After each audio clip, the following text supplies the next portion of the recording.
नमस्कार विद्यार्थी मित्रांनो, इयत्ता 10वी गणित भाग 1 प्रकरण पहिले दोन चलातील रेषीय समीकरणे या प्रकरणामधील सराव संच 1.1 मधील उदाहरणे आपण आज पाहणार आहोत.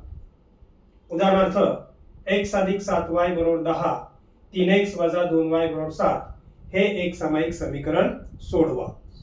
आता हे एक सामायिक समीकरण सोडवायचं आपला यातलं पहिलं समीकरण बघू आपण. x अधिक 7y बरोबर 10 हे दोन चलातील रेषीय समीकरण आहे. याच्यातली दोन्ही चल डाव्या बाजूला आहेत आणि स्थिर पद उजव्या बाजूला आहे. म्हणून पहिलं समीकरण आपण मांडू. x अधिक 7y बरोबर 10 समीकरण नंबर 1. त्यानंतर दुसरं समीकरण दिलंय 3x वजा 2y बरोबर 7. याच्यामध्ये सुद्धा चल डाव्या बाजूला आहेत आणि स्थिर पद उजव्या बाजूला आहे. म्हणून आपला दुसरं समीकरण त्याच्या खाली मांडू आपण.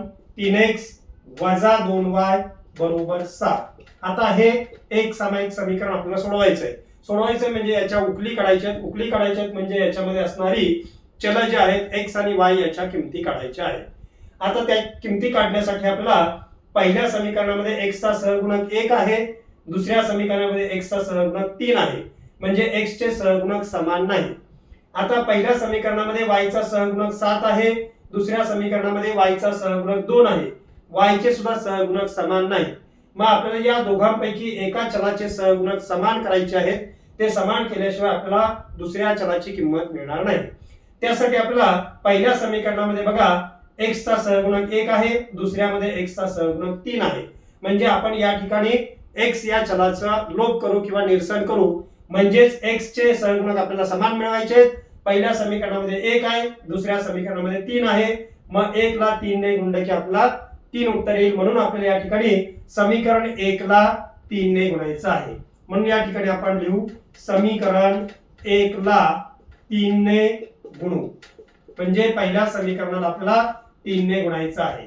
आता पहिल्या समीकरणाला 3 ने गुणत असताना आपण त्याच्यामध्ये असणाऱ्या सर्व पदांना गुणायचं आहे.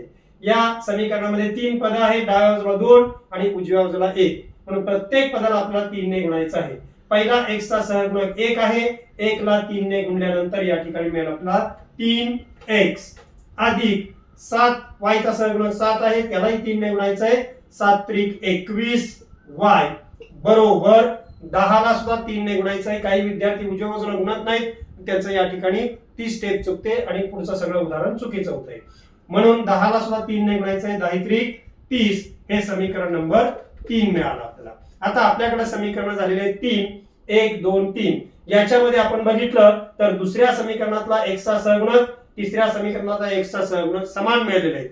म्हणजे आपल्याला या ठिकाणी आता x चं निरसन करता येईल.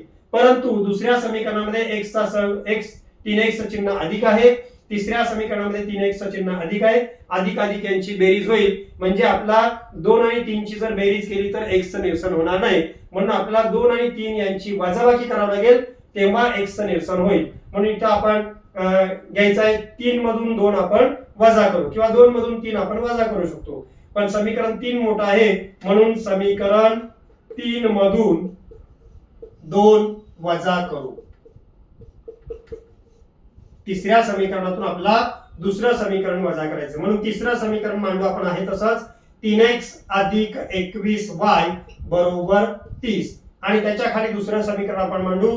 3x वजा 2y बरोबर 7.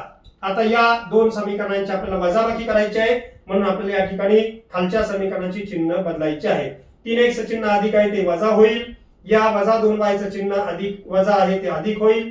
7 चं चिन्ह अधिक आहे ते वजा होईल. म्हणजे खालच्या समीकरणाचे आपल्याला चिन्ह बदलायचे आहेत वजाबाकी केल्यामुळे.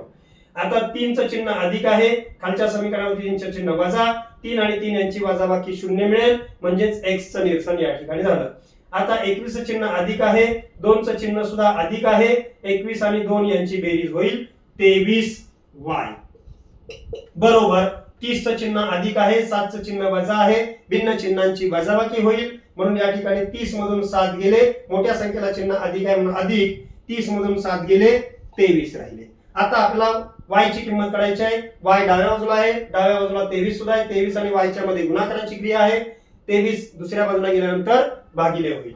म्हणून y बरोबर 23 भागिले 23. इथं आपल्याला 23 ने 23 ला भाग जाईल, 23 एक 23, 23 एक 23. अशा प्रकारे आपल्याला y या चलाची किंमत मिळालेली आहे 1.